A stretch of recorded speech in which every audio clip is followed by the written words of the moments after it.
Dragon Ball Super. All right, so I had high hopes a little bit. I feel like this is a familiar thing with me, is that I put an expectation on something, and it's not that it was like disappointed, but it wasn't. It wasn't people taking an opportunity, I guess. But this is Dragon Ball Super, Chapter 66, Moro, Consumer of Worlds. Last we left off, Moro fused himself with the Earth. And because he couldn't handle the sheer power that he had absorbed, even the Earth can't handle it. He's destined to just explode at some point.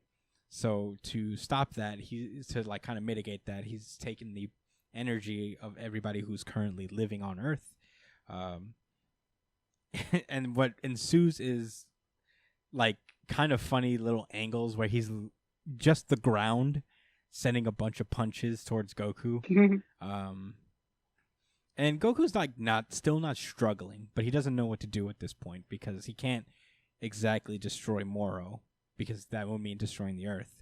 So Moro looks so happy. Yeah, Moro's thrilled. He's just like, yeah, my body is the planet itself. You have nowhere to run. And at this point, they're just like, Whis and the others are talking about is like, well, is there a way? And Krillin S is like, is there any way we could stop this? And he's like, and Whis is like, yeah, you can. But can Goku do it is the problem. And Beerus, for the first time, surprisingly, is like, well, looks like I have no choice. I have to do it. It's a special case, but don't tell anyone. If the other gods of destruction see me doing this, then, I'd be in big trouble. Because, Whis and Beerus are supposed to be impartial to whatever they're doing. They're not supposed to. In fact, Beerus, his whole purpose is to destroy planets. But now he's saving one. But then all of a sudden, Whis gets a transmission, and he reveals that Beerus has been summoned to the Grand Priest, who is, I guess, the little Supreme Kai looking dude that works for the Zenos, essentially the gods of the universe for real, the top pinnacle, the strongest things known in this universe. And apparently they're summoning him so they can talk about Merus. So, because he kind of like, they realized that he phased out of existence by doing a good thing for people, for being partial to one side or the other. Before they go, though, Whis pulls up to Goku and he's like, the only way to defeat Moro is to coincidentally and very conveniently shatter the thing on his forehead.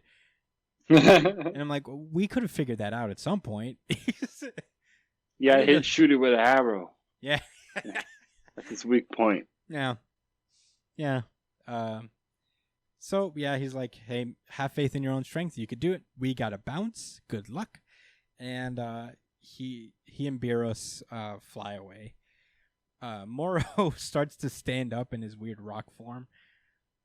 I don't know if he can, really. He doesn't really ever manage it. He's just, like, halfway up. Like, kind of lifting himself up a little bit.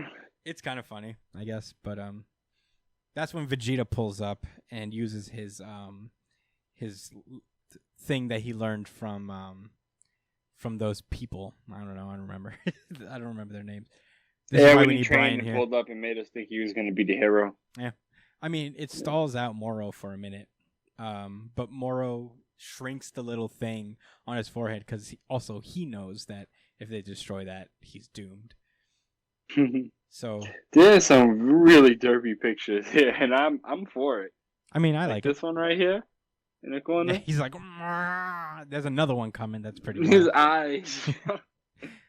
He tries to hide the thing, but Vegeta, using his new powers, force him to open it back up, and he's like, "Do it, Kakarot!" And Goku tries to go for it, but then he eventually like just gets caught up. He punches through so many layers of Moro's earth hands that it just eventually morphs around him and holds him in his tracks. And Moro has like just absorbed too much of his power for him to hold on to Ultra Instinct anymore, so he just zoinks out, becomes normal again. Damn. And you can pretty much guess what's going to happen next. Goku's friends pop up and is like, give him our energy. And then Piccolo also tells everybody to in the lookout to transfer their energy over to Goku. What's Tenzin there? Not Tenzin. What's his Dende. name? Tenzin. No. Tien? Tien.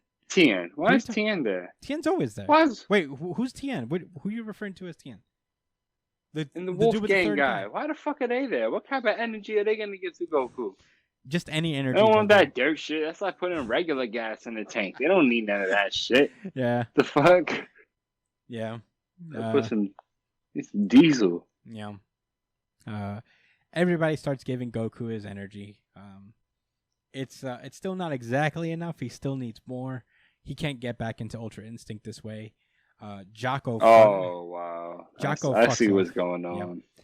Jocko fucks off for a minute, and then he makes it over to the lookout where he asks for Majin Buu, and Goku's continuing to get crushed. I guess Moro's Earth body has pecs now at this point, and he's just crushing Goku where he is. Another derp face appears. It's pretty funny.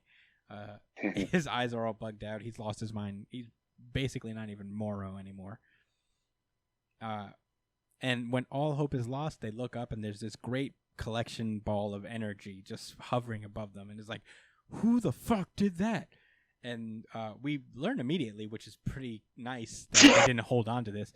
But apparently, Majin Buu in his new, in his regular Kai form has tracked down where Oob is. And Oob's the one who transferred his energy over to Goku. Wow.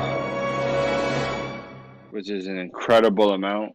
Oh, yeah, he's still really young. This is before Pam. Mm-hmm. GT and all of that. Okay. Yep. This is cool. I'll get into specifics about how I felt about this, but I like the idea of Oob is a thing I didn't see coming, or a plot point that I expected at any point in time right now.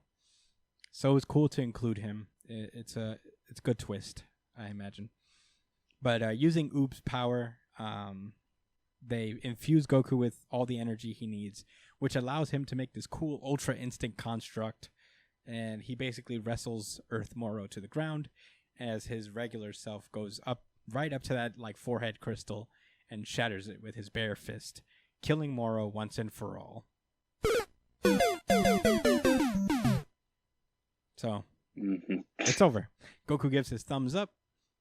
Good guys win. And yeah. I mean, I don't hate it.